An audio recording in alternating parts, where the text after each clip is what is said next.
Have you ever been part of a group, a nonprofit, a club, maybe even a team at work with these huge, inspiring goals that just never seem to happen? It's a classic problem, right? Well, today, we're going to break down a really fascinating blueprint for turning all that data and ambition into actual, real-world activity and connection. So let's dive in. What we're looking at is a strategic plan from a local branch of the Church of Jesus Christ of Latter-day Saints. Their goal was to boost member engagement. But honestly, the framework they use is a masterclass for any organization out there that's trying to rally its people around a shared purpose. This quote, I think, just nails it. It gets right to the heart of their whole philosophy. The entire plan is built to get past those vague hopes, the wishy-washy wishes, and get into concrete, measurable actions. It's all about building a bridge from identifying a problem to creating an activity. So how do they actually build that bridge? Let's break down the simple but really powerful methodology that's at the core of this whole strategy. It's a four-step model. It's super straightforward. First, you use data to find a real problem. No guessing. Then, and this is key, you reframe that problem as a big, motivating challenge. From there, you propose a specific solution, and that solution has to lead to a defined, tangible activity that people can actually do. So the plan takes this exact framework and applies it to 4 key challenges that they found hiding in their data. You can think of this as their strategic roadmap for the year. We're going to walk through every single one of these: how to engage new people, how to sustain their core project, making sure the data quality is top-notch, and finally, re-engaging some of their most experienced members. Okay, let's start with that first challenge, new and returning members. For any organization, that initial connection, that first impression is absolutely crucial for keeping people around long-term. And the data they had on this is, well, it's powerful. Their own internal research showed that new members who do a specific family history activity at the temple within their first month are 80% more likely to stay active. That is a huge, huge retention number. So they looked at their own numbers, and this chart just lays the problem out so clearly. They had 23 new members join this year, but only 4 of them actually participated in that key activity. That's a massive gap between what they know works and what's actually happening on the ground. With the problem staring them in the face, they set an ambitious challenge: 100% participation. See how that transforms a simple statistic into a real rallying cry for the whole community? And of course, the solution has to be practical. So they introduced a specific tool called Family Name Assist.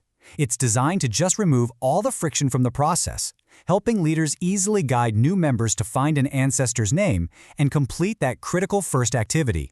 Problem, challenge, solution, activity. It's a perfect example. Okay, on to the second challenge. This one is all about the long-term health of their central project, which is this massive shared digital family tree. The data here tells a really fascinating story. As you can see on the left, you've got 471 members logging into the system. That's great, but look to the right. Only 159 of them are actually adding new names to the tree. So there's this big drop-off between just showing up and actively contributing. And this is where it gets really interesting. Another report shows 289 members are submitting names for temple work. So wait a minute, if only 159 people are adding new names from research, but 289 are submitting them, where are those extra names coming from? It means they're drawing from a pool of names that are already in the system. They're consuming more than they're contributing, and that is just not a sustainable model.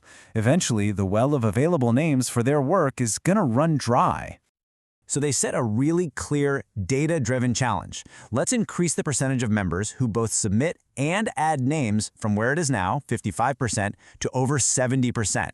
It's specific, it's measurable, and it directly tackles that long-term problem. And the solution? It's all about education.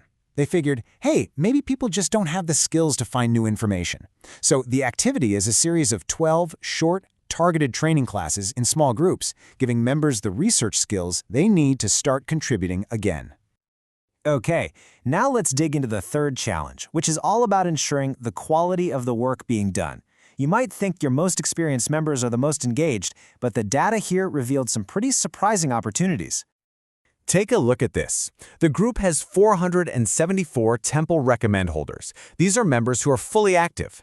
Yet only 289 of them, just a little over half, have actually submitted a family name this year. So there's a participation gap even among the most dedicated people. But before they just push for more submissions, they have to deal with a critical issue that this cartoon just illustrates perfectly: accuracy. You don't want to just add information, you want to add the right information. So, the solution to that accuracy problem is a clear, repeatable process. They started promoting this 5-step guide for verifying names before they get submitted. It's all about building good habits and making sure the data in their shared family tree is rock solid. And that brings us to the fourth and final challenge they uncovered in the data: re-engaging another big group of long-term members. This chart shows that out of 718 endowed members, these are folks who have participated in the highest temple ceremonies, 244 of them don't currently have an active temple recommend. That's over a third of their most experienced group. The activity they designed for this is supportive, not punitive. They're offering a refresher seminar to help members reconnect with the meaning behind those ceremonies and gently encourage them to become fully active again. It's all about education and re-engagement. Okay, so let's pull this all together. After digging through all that data and applying that problem-to-activity framework over and over, what does the final, actionable 4-point plan actually look like? Here it is: 4 clear, measurable, and activity-based goals. Get 100% of new members started off on the right foot. Increase the number of tree contributors to over 70%. Get over 70% of the core members submitting quality verified names. And offer those seminars to re-engage everyone else. It's just a beautifully simple and powerful blueprint for growth. And that really brings us to the final thought here. This whole plan wasn't just about hitting abstract targets on a spreadsheet. It was about identifying real human needs and then creating activities to connect people more deeply to their community and its purpose. So the question for all of us is, how could your community use its data not just to measure, but to truly connect?